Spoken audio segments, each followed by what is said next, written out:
Viru Maleva maakaitsekompanii lõppes 3. sõdurioskuste kursus. Kuidas läks? Kursus läks edukalt, kõik õpiväljundid saavutati. Kursused said hakkama väga hästi, sest nad on omandanud iga nädalavahetusega järjest rohkem ühtekuuluvustunnet ja selle kompanii ehk kaarnate kompanii põhialuseks ongi ühtsus.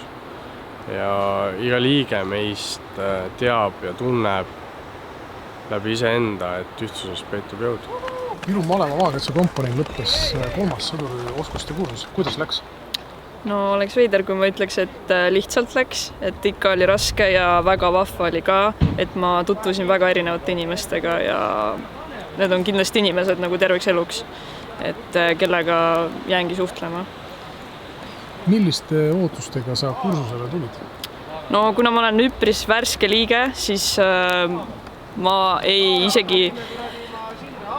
tulin väiksemate ootustega, kui tegelikult kõik osutus, et hästi põhjalik väljaõppe, hästi palju erinevaid teemasid, et see oli lihtsalt vau, et ma ei oodanud seda.